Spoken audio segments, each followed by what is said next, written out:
여러분 안녕하십니까?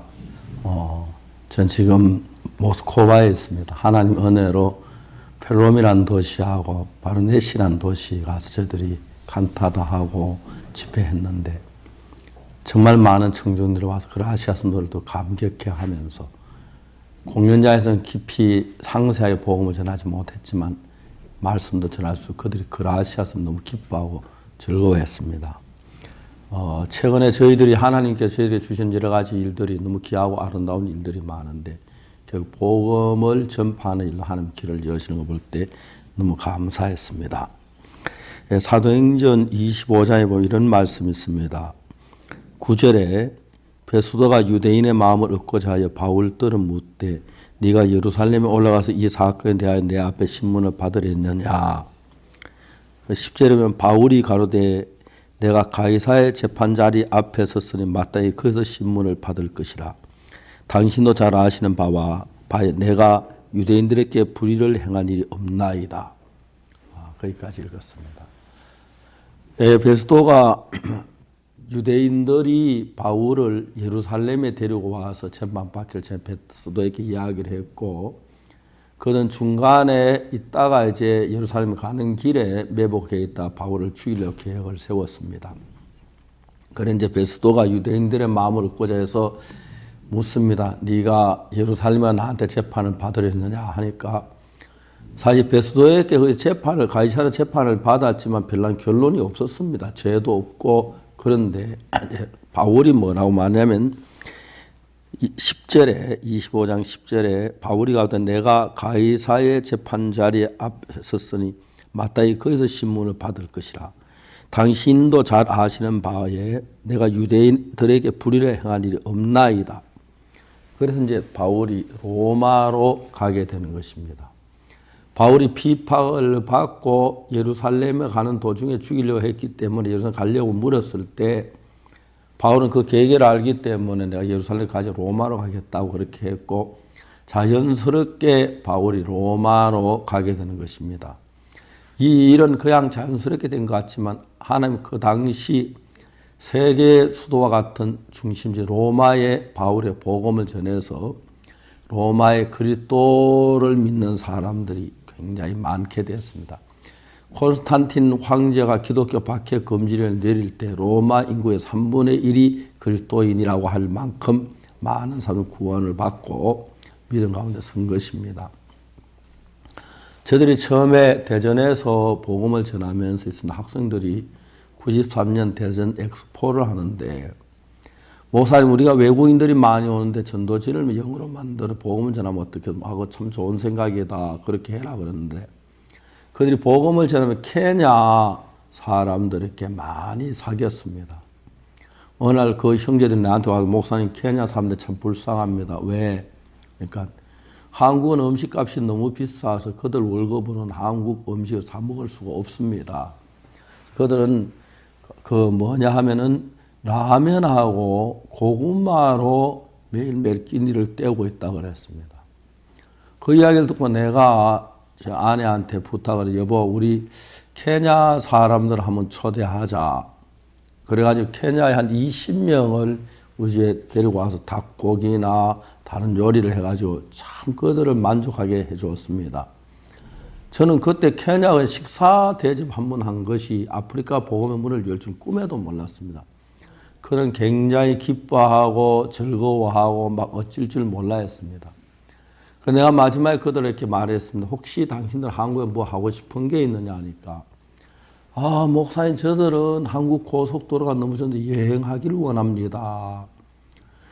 당신들 특별히 내 못하지만은 내가 지방을 자주 가는데 지방 갈 때마다 나하고 내 아내하고 둘이 보통 가는데 성례자 뒷자리에 3명이나 2명 앉을 수 있으니까 가고 싶으면 좋다고 그래가지고 그 케냐 사람들 지방에 갈 때마다 2명이나 3명 이렇게 건물을 바꿔가면서 지방에 그분들도 너무 행복했습니다.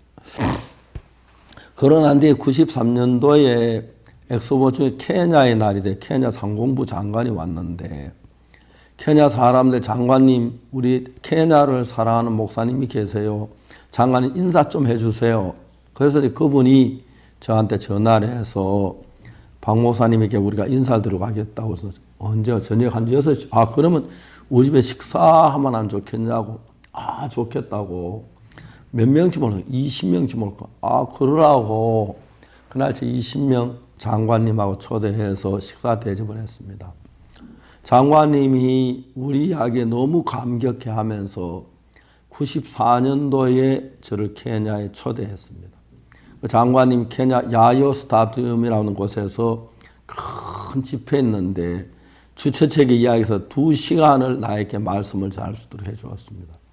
그래서 케냐에 이제 복음이 들어가게 됐고 그 다음에 제가 이제 95년에 이제 케냐에서 이제 가나 가게 된 건 가나의 샘이라는 형제가 저를 보고 케냐 간 건 아시면 목사님 내년 케냐 올 때 가나도 와주세요.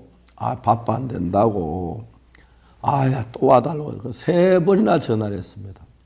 그래서 제가 이제 가나를 가게 됐는데 그때 이제 96년이 되는 겁니다. 그때 가나에 갔는데 그때 가나의 샘이라는 형제가 내가 있을 집, 차, 그리고 샘 형제 아내 데레사란 자매가 거기서 접시 모든 걸 가져와서 포크, 나이프까지 다 가져와서 저 식사를 대접해주고 거기서 제가 가나에 복음을 전할 기회를 얻었습니다.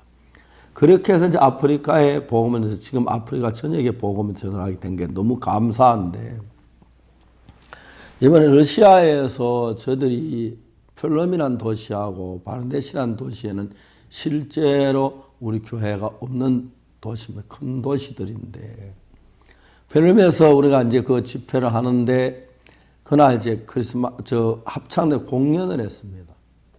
1,500석 되는데 꽉 찼는데 그분들이 막 열광을 하면서 러시아산 음악을 좋아한다. 그리고 어제 저녁에 바르디시에서 이제 2,500석짜리 공연장을 빌렸는데 그 음악인들 다 그라시아 노래를 듣고 감탄을 하면서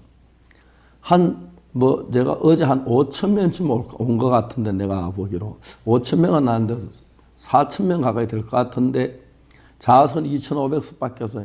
이제 바닥하고 통로하고 다 앉혔는데 아마 3,000명 정도 앉은 것 같아요. 그러니까 많이 돌아갔는데 참석한 사람들이 끝까지 가지 않고 막 저 사진 찍자로 기뻐하처럼 그래서 내가 바르디시 다음 이 도시 더 오고 싶다고 오라고 거의 이제 구원받은 목사님이 있어서 그래서 그 목사님이 오늘 아침에 공항까지 나와서 같이 식사를 하면서 행복하게 이제 교제를 했는데 하나님이 우리가 뭘 하려고 굳이 안 해도 복음의 문을 열고 일을 하시는 것보다 너무 감사했습니다. 여기 바울은 베스토가 네가 예루살렘에 가 나에게 재판을 받으려냐 물어보니까 나는 가이사 황제에게 내가 재판받겠다고. 난 유대인들에게 잘못한 거 아무것도 없기 때문에 실제로 예루살렘에 가는 길에 도중에 그들의 매복했다가 바울을 죽이려 계획했는데 그게 인연이 돼서 로마에 복음이 들어간 것입니다. 미국이 영국에서 신앙생활하다가 왕권하고 좀 부딪히면서 영국에 있는 그리스도인들이 청교도들이 말할 수 없는 고난과 핍박을 받았습니다. 그러다 이제 아메리카가 발견되고 그러면 아메리카 이민해 왔는데 그때만 해도 전 세계 기독교가 유럽의 몇몇 나라 외에는 기독교가 없었는데 이제 미국이 서면서 그들이 자기 집도 안 짓고 먼저 길을 내고 예배당을 짓고 학교를 짓고 그리고 다음에 뭘 했냐면 자기 집을 지었는데 그들이 굉장히 그 당시 청교들의 정신이나 그게 참 너무 좋았습니다. 엠파이어 스틸드 빌딩이 102층을 짓는데 보통 우리가 그 엠파이어 스틸드 빌딩 같은 적은 큰 빌딩 아니라도 적은 우리 예배당 짓는데 한 층 올라가는데 한 달씩 걸리는데 102층을 그렇게 화려한 큰 건물을 짓는데 13개월 만에 102층을 다 짓다니까 이해가 안 가고 엠파이어 스틸드 빌딩을 짓는 그 사진들을 봤는데 뭐 90층, 100층 되는 그 담 위에서 휴식하고 걸어 다니고 근데 사고가 하나도 없었다 하더라고요. 사고 하나 있는 건 땅에 지상에서 그 공사장 근방에 교통사고가 있는 것 한 명도 다친 적이 없다고. 그러면서 그래 그 당시에 장비도 없고 크레인 같은 게 없는데 어떻게 가능해? 이해가 안 가는데 그 당시 미국인들은 정말 지혜를 가지고 일을 했습니다. 저도 이렇게 제가 정말 좀 공부 잘하는 사람도 아니고 잘하는 사람도 아닌데 복음을 위해 성경 읽다 보니 하나님이 말씀을 깨달은 말씀도 주시고 나로서 도저히 상상할 수 없는 말씀과 지혜, 구원에 관한 것 주셔서 그 지혜가 교회 안에 하나님이 일할 수 있도록 해서 온 세계에 복음을 전할 수 있도록 허락하신 하나님이 너무 감사한 겁니다. 오늘 저기 토요일 날 제가 한국에 들어가는데 내일 오전 9시 50분에 인천공항에 비행기가 도착하는데 9시 50분이니까 공항에서 1시간 빨리 가야 1시간 되는 수속하고 해서 뭐 교회 시간에 맞을까 싶어 딴 비행기 둘러보다 찾아보다가 둘러가는 비행기가 있긴 하는데 이제 그 비행기로 가기로 했는데 하나님께서 이번에 제가 여행을 하면서 LA에서 집회를 하고 뉴욕 집회하고 그리고 독일 프랑크푸르트에 집회를 했는데 거기에 처음으로 독일은 이번에 유럽 지역의 일반교회 목사님 300명이 와서 복음을 들었는데 너무 은혜로웠습니다. 러시아에 와서 정말 몇몇 도시에 이렇게 다니면서 집회를 했는데 하나님 너무 감사한데 제가 다른 어떤 뭐 욕망이 아니고 복음을 전하고 싶어 복음 전합니다 기쁨을 주고 그랬는데 계속해서 복음의 문을 열어주셔서 우리 선교회 모든 형제자매들이 각 도시마다 다니며 따라가서 이제 복음을 전해요. 우리 조기훈 목사는 또 다른 도시에 지금 가서 복음 집회를 요청해서 하고 이제 한국에 돌아오겠다고 그럽니다.